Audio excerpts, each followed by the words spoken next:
Good morning, beautiful people. So in this video, we are just going to talk a little bit about how do we share our faith better. I talked about it in the last video. We're going to talk a little bit more about it in this video. I'm going to share two more things that I want to share with you guys about how we can share our faith better from this book called Communication that I read, because I think it can really help you if you're struggling, if you don't know, like maybe you're just a little bit upset because like you want to share, you have a lot inside, but you don't know exactly how to be able to bring it. Maybe you're making YouTube videos, maybe you're sharing it with people in your life, maybe you want to go out and do missionary work. I don't know what you want to do, man. But in this video, we want to talk about those two things. So number one, well, firstly, let's talk a little bit about like the context of this, because sometimes we can go out and we can try to share our faith, and it's a little bit tough because not everybody's going to be able to be receptive to it. And when people aren't receptive to it, if we don't know, like sometimes we can feel like we're bad, we're not good at giving it anything else. But if we firstly start looking at it as a skill that we can build, we're going to be a lot better. We're going to know that we can get better at it.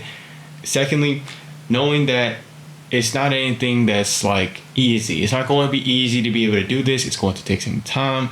And this is going to be something that we have to have a lot of patience with, not only because it's not that they don't want to take it. It's not that the truth is bad. It's not that we're giving it in the worst way possible, but it's something that takes a lot of work. And I don't think it's just about giving the truth, because giving the truth is important, but how we give the truth. If you're trying to give the truth and you're talking from a place of you're just angry and upset and you're telling them like this is the truth, you're terrible, you're the worst person in the world, and you're going to die and go to hell, which it's like whatever. You could say anything about that, but giving it in that way, nobody's going to listen to that. I don't care like if it's the truth, anything like that. You're just not going to listen to that, man. So firstly, the first thing that he said in this book is if you want to talk to somebody about something, you got to speak their language, like go to their world. You got to try to put yourself into their world. What is their world? What are they dealing with? So if you learn something, like let's say you learn a truth from the Bible, let's say you learn basically anything in the world, you're learning it. You aren't going to recite that thing word for word, because when you're learning it, it's kind of like it will hit with you for some reason. But then you're going to talk to this person. This person has their own background, their own world that they got going on. How are you going to give it to that person? Maybe that's your mom. Maybe that's your best friend. You know, those are two drastically different worlds. This person maybe likes, my mother loves some old movies, old-timey movies. She loves that stuff. This person over here, they might like, maybe you're talking to your best friend and they're super young or something, and they might like memes. They might like stupid stuff like that. They might need a little bit more of that. So you're connecting to their world and you start giving it, connecting that in that way. Maybe you tell an analogy using that stuff. Maybe you tell the story using that stuff. Maybe you just break it down in that type of way that person would need it. So firstly, we got to go to their world.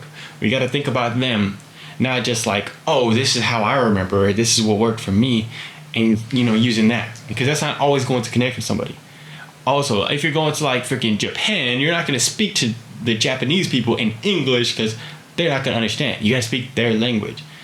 That's the same way with us. Everybody is a foreigner because everybody has their own worlds and everything that they see going on. And it's not always easy to understand everybody the best, but the more that you can understand somebody, understand what they got going on, the more that you can speak with loving and compassion towards them, and the more they'll be more receptive to it. Secondly, understanding their understanding. So we have to try to understand where they're actually at, where their mind is with this. How much is their understanding? The great example for this is if you are going to speak to a child, you are not going to if you're going to speak about death to a child, you're not going to speak the same way to a child as you would to an adult.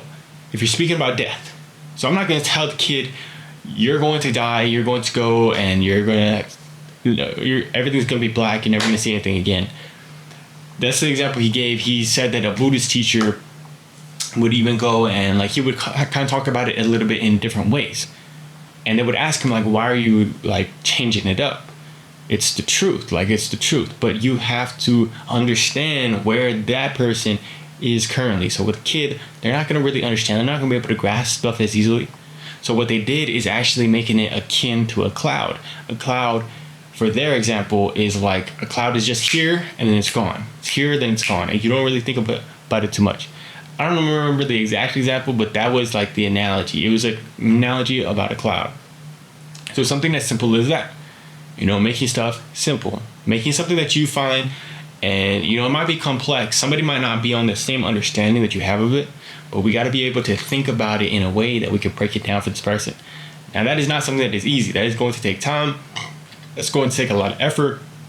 It's going to take a lot of skill, to be honest with you. But the better we can get at that, the better that we can share our faith. So what he said is like a complex understanding. Well, like there's universal truths. So in the Bible, we have universal truths. I can't think of one right now, but like he who gives up his life shall find it. He who holds on to his life shall lose it. That's universal truth. But when you say it like that, if you're saying that to a kid is not going to understand that, man. But if I say like, okay, let's say like Cars, you think about Cars, the movie Cars, sorry. In the ending of the movie, well, at the whole movie, Lightning McQueen is trying to hold on to his life. He's trying to hold on and make the most of his life. He's speed, he's lightning, he's all this great stuff, and he wants to be the best that he could ever be. But he starts losing friends. He doesn't really have too many friends. He's a freaking arrogant person. Nobody really wants to be around him, all that stuff. But once he starts to give up his life in terms of getting outside himself, he starts plowing, he starts making a little bit of friends at this little place, he starts getting cool with Tomater, and he starts doing stuff outside of himself, thinking outside of himself. All of a sudden he starts to build this community. All of a sudden he starts to find these people that he connects with that love him. And at the end of the movie, he gives up his life, which is winning these Piston Cups, to save the blue car. I forgot his name. He saves the blue car, and everybody is like, oh my gosh, like that would have been terrible. You lost the Piston Cup. But he actually found his life through that because he was able to connect with this community. Everybody ended up loving him, and he actually had, like, I think, a good career after that. But just because he was thinking outside himself, and that made him the best racer that he actually could, and gave him a life. So he who gives up his life shall find it. He who holds on to his life shall lose it. That is a complex, universal thing trying to be made into a simple thing. I know I'm not the best at it, but that's my best example of how we can do that. So you're saying, so what I want y'all to think about is how you can do that with a complex thing. I know you guys are probably very good at giving, breaking stuff down and stuff like that, probably better than me. So if you find something that's complex, how can you make it simple? If you're learning something in the Bible and you want to share that with somebody, how can you make it simple for them? That's all we got to do. These are two ways that we can be able to try to give our faith better, try to share it better.